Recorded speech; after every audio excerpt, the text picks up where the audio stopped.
Selamat siang anak-anak Ibu, bertemu lagi dengan Ibu Deparani Pinam pada pelajaran Bahasa Indonesia. Nah, kita masih membahas teks eksposisi, hanya saja pada bagian ini kita akan membahas tiga, yakni pertama struktur, lalu yang kedua kebahasaan, lalu yang ketiga adalah contoh teks eksposisi. Oke. Coba kita lihat, kita masuk ke dalam kompetensi dasar menganalisis struktur dan kebahasaan teks eksposisi yang berkaitan dengan bidang pekerjaannya. Nah, langsung saja kita masuk kepada struktur. Nah, struktur dalam teks eksposisi itu ada tiga. Nah, kalian bisa lihat ya. Yang pertama adalah pernyataan pendapat ataupun tesis. Yang kedua adalah argumentasi. Lalu yang ketiga adalah penegasan ulang yang disebut juga sebagai rekomendasi. Nah, pada pernyataan pendapat ataupun tesis ini isinya adalah bagian pembuka. Nah, biasanya pada bagian ini seperti pengenalan isu, lalu seperti pandangan si penulis secara umum terhadap masalah yang ia bahas di dalam teks eksposisi, ya. Lalu yang kedua adalah argumentasi. Pada bagian argumentasi ini biasanya isinya adalah fakta-fakta ataupun data-data lalu hasil temuan, lalu pendapat para ahli. Nah, untuk mendukung si pendapat awal si penulis tadi, ya. Ketika dia menyampaikan tesis ataupun pernyataan umumnya harus dilengkapi dengan argumentasi untuk meyakinkan pembaca bahwasanya apa yang ia sampaikan itu adalah benar adanya. Lalu yang ketiga adalah penegasan ulang ataupun rekomendasi. Nah, pada bagian ini biasanya si penulis menegaskan kembali apa yang ia sampaikan di awal, lalu dilengkapi pula dengan saran-saran ataupun solusi terhadap masalah yang ia bahas di dalam teks eksposisi. Oke, coba kita lihat contohnya secara langsung ya. Nah, contoh teksnya adalah bahaya narkoba bagi generasi muda. Sudah pernah juga kita bahas dalam video sebelumnya, ya. Nah, ini kalau tidak salah di buku halaman 57. Nah, coba kita lihat tesis ataupun pernyataan pendapat ataupun pernyataan umum, ya. Pada paragraf 1 ini adalah merupakan tesis dari si penulis ataupun pandangan umum dari si penulis, ya. Nah, isinya itu adalah isu ataupun permasalahan yang dibahas adalah ancaman narkoba bagi generasi muda. Itu adalah pandangan awal si penulis. Nah, kita lihat pada paragraf yang selanjutnya adalah argumentasi. Nah, pada argumentasi ini tadi kita bilang adalah suatu data-data ataupun hasil temuan ataupun fakta-fakta. Nah, kita bisa lihat sendiri di sini ada banyak sekali data-data yang ditemukan si penulis, ya. Nah, jadi pada bagian ini menyajikan fakta berupa data yang bisa menjadi alasan bahwa narkoba telah menjadi ancaman bagi generasi muda. Nah, jadi ini adalah beberapa data juga hasil-hasil temuan di lapangan.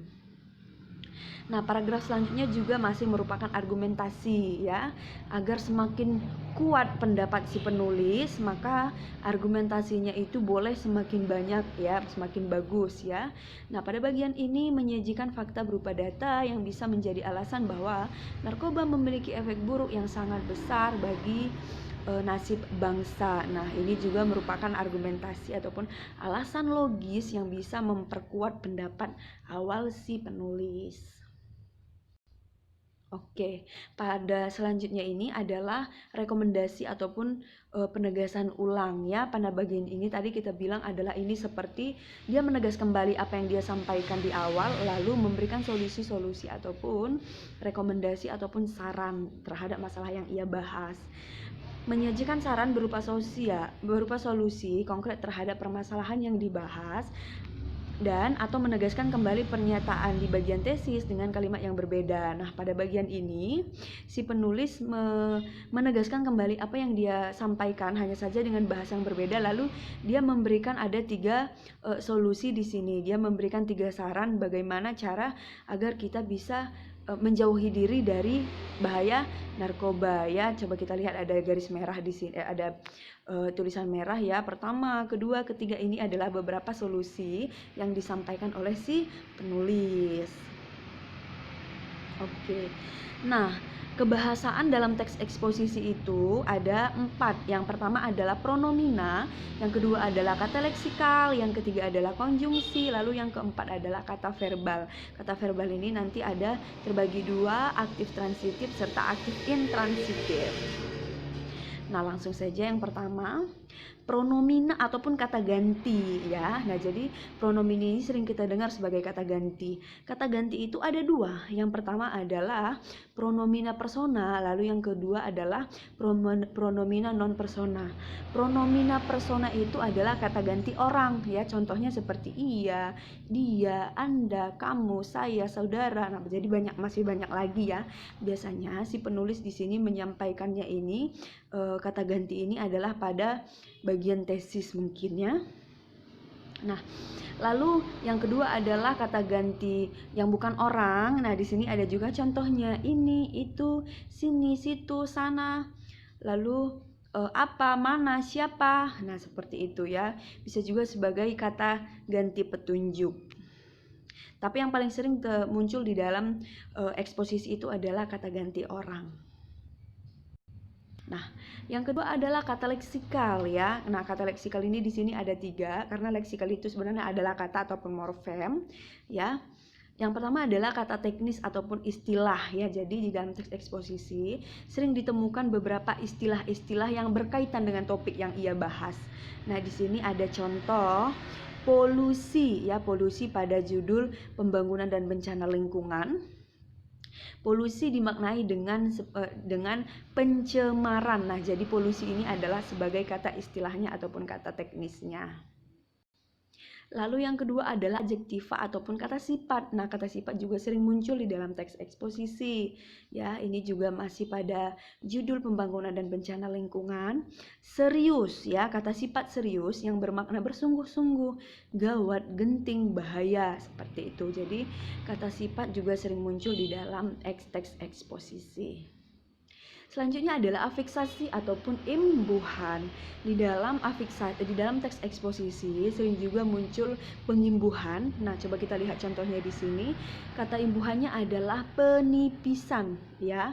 Kata bentukannya setelah menjadi kata bentukan atau penipisan, lalu jenisnya itu adalah nomina ataupun kata benda ya. Lalu selanjutnya adalah imbuhannya adalah pe dan an. Lalu kata dasarnya tipis. Tipis itu bentuknya adalah, jenisnya adalah kata sifat ataupun adjektiva. Jadi di sini adalah jadi pengimbuhan juga sering muncul di dalam teks eksposisi. Nah, selanjutnya adalah konjungsi. Nah, konjungsi juga sering kita dengar sebagai kata penghubung. Nah, jadi di dalam teks eksposisi ini, konjungsi itu digunakan untuk memperkuat argumentasi ya, digunakan untuk menggabungkan satu kalimat dengan kalimat yang lain supaya menjadi kalimat yang koheren terhadap antar kalimat agar menjadi kalimat yang lebih padu ya dan mudah untuk dipahami oleh si pembaca. Nah, ada beberapa di sini contoh dari konjungsi ya. Kalian bisa baca 1, 2, 3, 4, 5, 6, 7, 8. Nah, ada beberapa ya. Berikut dengan contohnya dan juga jenisnya. Oke, sekarang kita masuk bagian yang terakhir adalah kata verba ya. Aktif transitif serta aktif intransitif ya. Pertama kita akan membahas tentang kalimat aktif transitif. Nah, kalimat aktif transitif itu adalah kalimat yang yang memiliki objek ya. Nah, jadi aktif transitif ini adalah kalimat yang membutuhkan objek ya. Jika dia tidak menggunakan objek, maka kalimat itu tidak akan padu, maka kalimat itu akan menjadi kalimat yang tidak benar ya. Coba kita lihat contohnya di sini. Bumi ini sedang menghadapi berbagai masalah lingkungan yang serius. Nah, jadi biasanya kalimat aktif transitif ini ditandai juga dengan kalimat verba, kata kerja verba, ditambah juga dengan imbuhan me ya. Coba kita lihat pada contoh ini, menghadapi. Nah, jadi kalau misalkan bumi saat ini sedang menghadapi, itu bukan menjadi kalimat yang bagus, tetapi kita membutuhkan objek lagi di situ untuk melengkapi si kalimat agar menjadi kalimat yang baik dan benar ya. Nah, ditandai dengan menghadapi ya. Contoh yang kedua pun seperti itu. Kenyataan ini sangat jelas menggambarkan kehancuran alam yang terjadi saat ini yang diikuti bencana bagi manusia. Nah, kita juga melihat di sini ada tanda me, yaitu menggambarkan. Ya, jika kalimatnya hanya kenyataan ini sangat jelas menggambarkan, itu bukan menjadi kalimat yang baik, tidak. Tetapi harus menggunakan objek. Nah, maka aktif transitif ini harus ditandai dengan SPOK ya ataupun SPO ya, harus dilengkapi dengan objek. Tetapi kalimat aktif intransitif kebalikan dari si aktif intransitif. Aktif intransitif adalah kalimat yang tidak memiliki objek ataupun kalimat yang tidak membutuhkan objek. Jadi kalau misalkan kalimat aktif intransitif ini walaupun dia tidak memiliki objek, tetapi kita sudah paham apa isi kalimat yang ia sampaikan. Coba kita lihat ya. Masalah lingkungan di atas merupakan masalah serius yang harus segera diatasi. Nah, dia tidak memiliki objek dan dia tidak menggunakan kalimat kerja dan dia tidak menggunakan imbuhan me ya, tapi sudah menjadi kalimat yang lengkap, hanya seperti subjek, lalu predikat, lalu keterangan seperti itu. Dia tidak membutuhkan objek di dalamnya.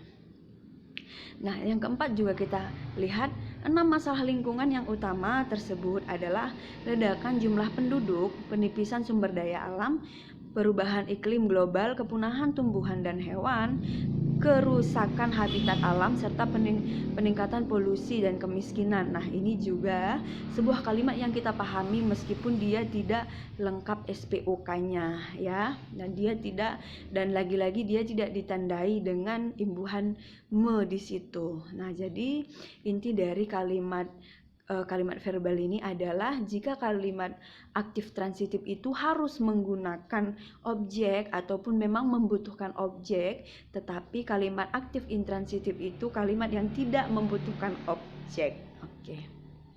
Nah, sekian dulu pertemuan kita pada kali ini, maka kita akan bahas ini di dalam meet nanti ya.